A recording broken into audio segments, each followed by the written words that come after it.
Digital Foundry, the good and bad it's done.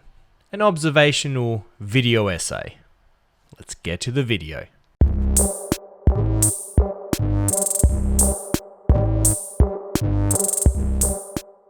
Hello, it's George from Australia and welcome to Gaming My Whole Life, where I discuss everything video game related from good old past pixels to the birth of 3D until now. Welcome to my humble yet smexy Australian gaming YouTube channel. Now, ladies and gentlemen, Digital Foundry are the ones I wanted to talk today. I want to make a couple things very clear right from the start so there is no misunderstandings. I am actually a fan of these people. I have been subscribed. I'm one of the early subscribers of Digital Foundry. Chances are I was subscribed to them way before even the vast majority of users watching this video of mine and who watch Digital Foundry to this day. I am not a hater, it isn't anything as simple as that.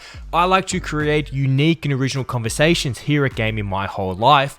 If I'm not hyping a game and getting really excited about something upcoming in the future, or maybe I'm talking about the psvr 2, or maybe I'm doing a retrospective review on a game that came out 20 years ago. Today is one of those deep dive things, and I find Digital Foundry quite fascinating because, make no mistake, I personally believe they have had an impact on the video game industry itself. Yes, I am willing to go that far. So I want to talk about all the good things that I feel has happened as a direct correlation of Digital Foundry, and of course those that have inspired as well. It isn't just Digital Foundry analyzing video games, checking out the frame rates, checking out the resolution, checking out performance, checking out graphical differences.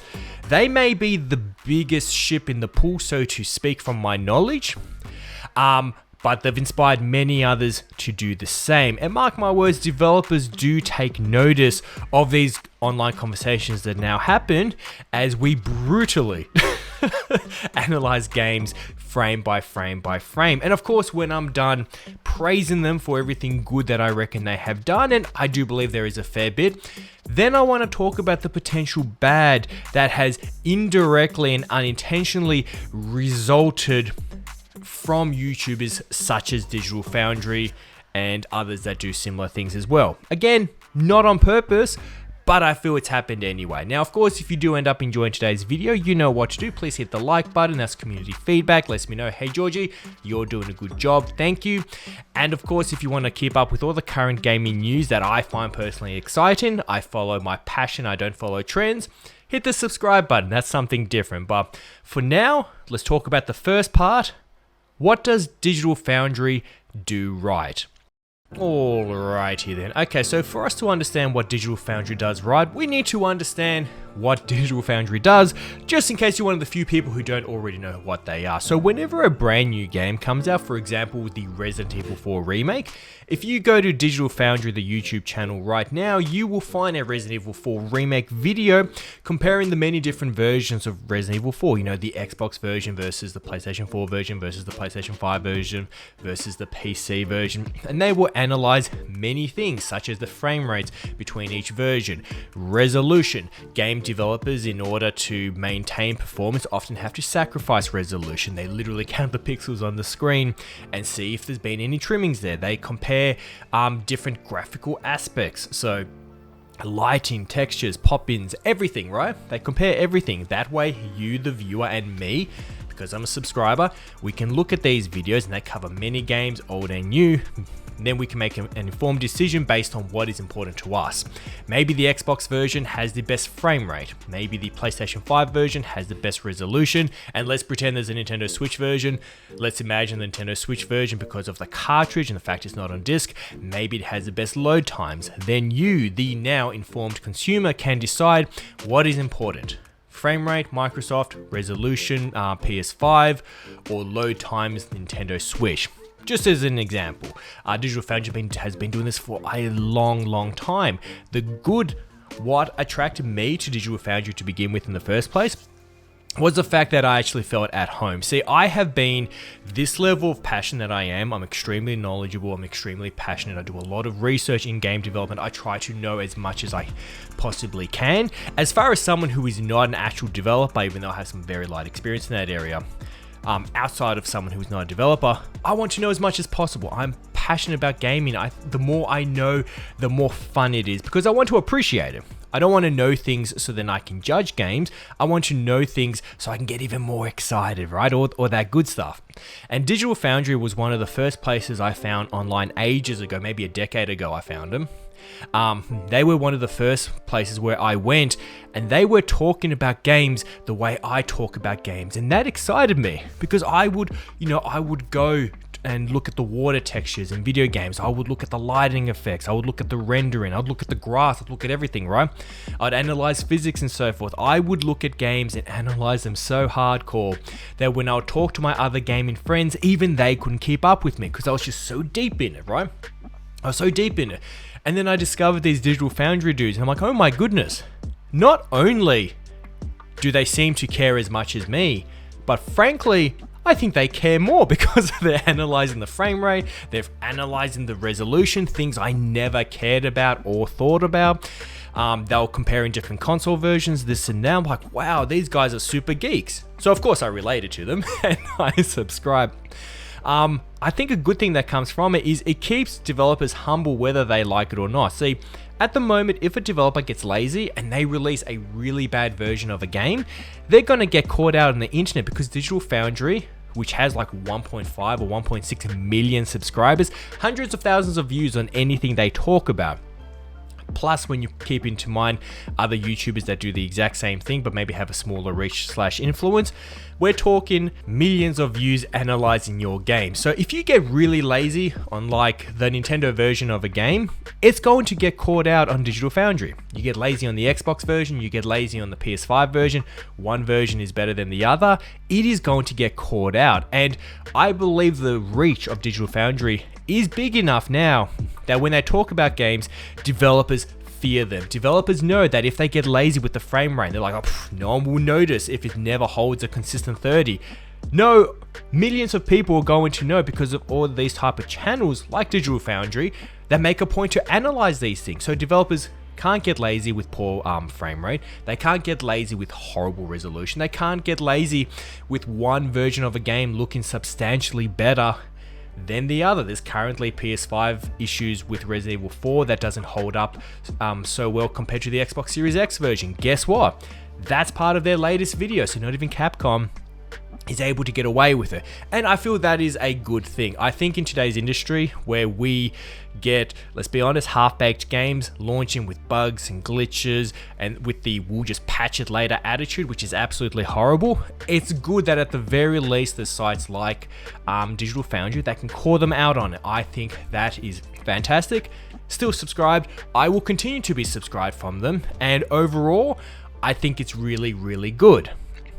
Now, as promised, I do believe some accidental bad stuff has come out from us over-analyzing things. I believe this is one of those cases where you cannot see the forest beyond the tree, which is an expression saying if you focus too much on what's in front of you, you then lose focus on the bigger picture. I believe focusing so hard on whether a game holds its frame rates, focusing so hard on, is this truly 4K resolution? Is this truly 1080p? Focusing on resolution so hard, focusing on frame rate so hard, focusing on other things so hard, I think may have accidentally put us in a bad position. And that bad position is, what if, so we're going to hypothesize here, just take an educated guess, what if developers are too scared to try be ambitious because they're worried about the reviews that will come out after the fact? So for example, I'll actually use Resident Evil 4, right? Because that's obviously getting analyzed a lot right now. Frame rate, this and that, what is missing. Now, back in the day, when I say back in the day, you know, I know Sega, Super Nintendo, PS1, Nintendo 64, that era, right? Or maybe even the next one, PS2, GameCube, original first Xbox. During these times, when the game came out, we just wanted it to look really nice. We wanted it to wow us, you know, we wanted to see graphical features we had never seen before. And frankly, for the most part, we didn't care at all about resolution or about frame rate. We just saw frame rate issues as just dips that happened in a game. I remember when I'd play a lot of first-person games, I knew that if I threw a grenade and it exploded, just the simple animation of the explosion would slow down the game, something stupid, and then the speed will go right back up. These days, if we analyze that, we would know that there was a huge performance issue there, and that after throwing a grenade, the frame rate drops to like 5 frames per second, and that's unacceptable. At the moment, back then, we didn't really care. We were a lot more tolerant. We tolerated more of these things. What's good though is because we didn't care so much about resolution and we didn't care so much about frame rate, that means developers were more bold. They were more gutsy. They were able to push the Nintendo 64, the PlayStation 1 beyond its actual limits without fear of backlash from fans, and at the time would have been video game magazines and maybe a handful of websites. They didn't have to fear what people say. And we can all agree that if you look at Resident Evil 4 Remake running, we can agree it's a darn good looking game. Like, it looks gorgeous. There's so many different effects going on. It's beautiful. You compare it side by side to the original Resident Evil 4 and like it's night and day. Clearly Capcom once again is doing really well pushing things with the RE engine. Of course, because of the day and age we are, and because of, again, YouTubers like Digital Foundry, we do analyze things differently, where we focus on frame rate, we focus on resolution, and much, much smaller details. But what if we didn't? What if developers like Capcom didn't need to fear us, to be frank, complaining about a frame rate dip here and there, right? Just role play with me a little bit. I'm not saying that if you care about frame rates, you're wrong. I'm not saying that if you care about resolution, you're wrong. And I'm not saying that developers should get a free pass either and they release a blurry game with the worst performance possible. Not what I'm saying at all. But what I'm saying is the influence of these analysis videos may have accidentally stopped developers from having the confidence to push the graphical limitations of current consoles, past and future, because we analyze it differently. Think about it. If you are a developer, why would you add extra effects and push things beyond the current limits, right? Why would you do that if you knew for a fact that Digital Foundry with 1.5 or 1.6 million subscribers, whatever the number is, plus all the other YouTubers, why would you take that risk to push the current standard and show us visuals we've truly never seen before? If it means maybe the frame rate isn't so smooth, if it means resolution takes a greater step back, if it means you're going to get chewed up on YouTube immediately after it comes out. That is the question that I genuinely have for you, that I want to discuss in the comment section below. I like what Digital Foundry does. I do.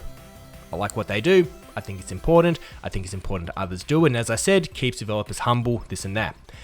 However, over the last, we'll say 5-6 years at least, there's also been a lot of discussion as to should we really be focusing as much as we do on frame rate and resolution, and is it stopping developers from being ambitious, from giving us graphical effects that were not possible?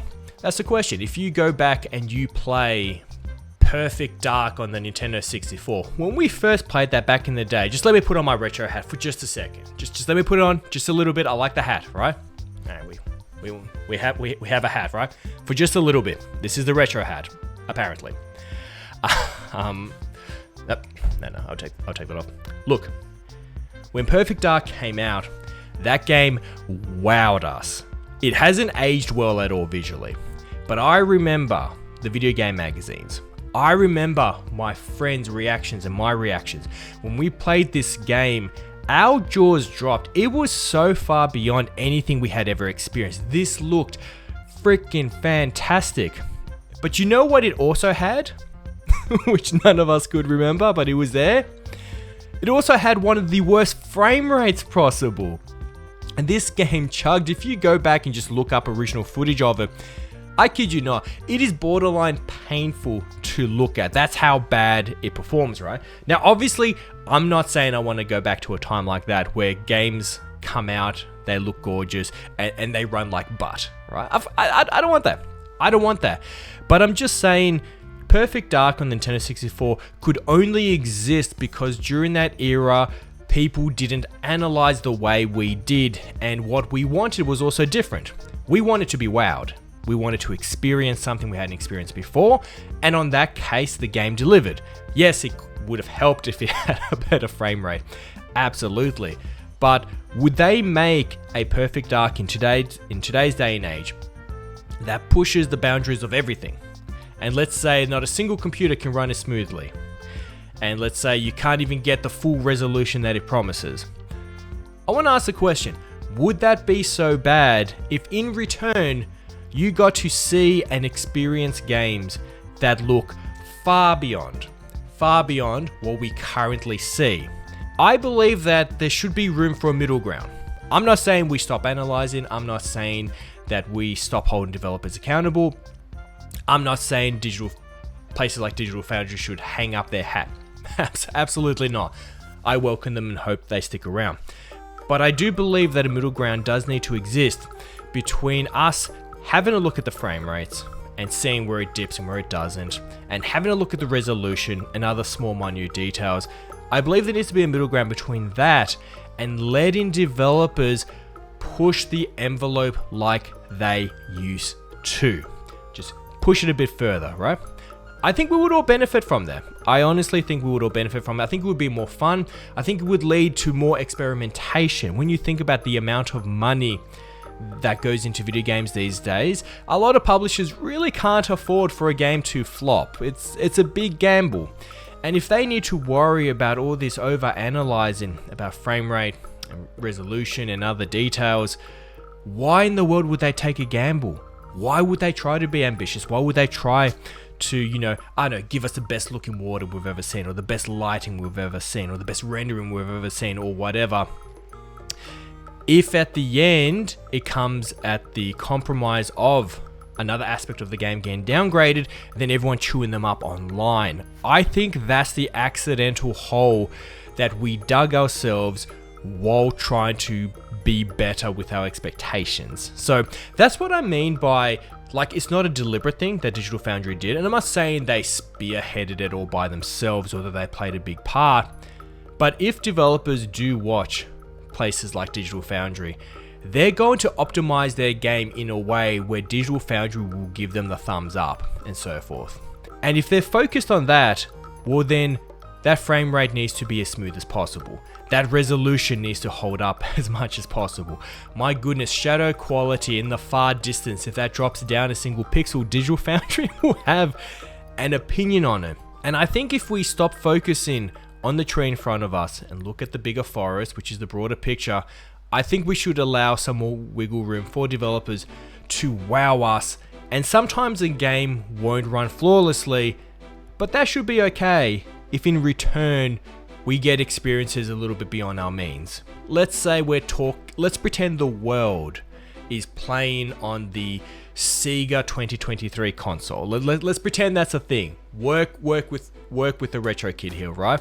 Let's pretend Nintendo doesn't exist, Sony doesn't exist, Microsoft doesn't exist. Let's pretend we have one big old fat Sega console, and just the thought of that makes me happy. But let's pretend we're all on one console, right? We have one console and games are being made for it. Let's push the graphical limitations, the gameplay mechanics, the physics, everything. Let's push it beyond the means of what's in the box and give us experiences a step further. I find that more exciting. And that's my 2 cents on it. I just thought I'd do another original video. As I said, I like doing these. Calmly, maturely, sound off down below in the comment section. Let me know your thoughts and feelings. And hey, if you're playing Resident Evil 4 Remake, let me know. You having a good time or not? Anyways, ladies and gentlemen, with that being said, thank you so much for hanging out with me. You have a wonderful, wonderful, wonderful morning, afternoon, or evening, depending on where you live on this big blue planet of ours. God bless you all. Take care. See you all for the next random video here at Gaming My Whole Life. Alright, bye bye.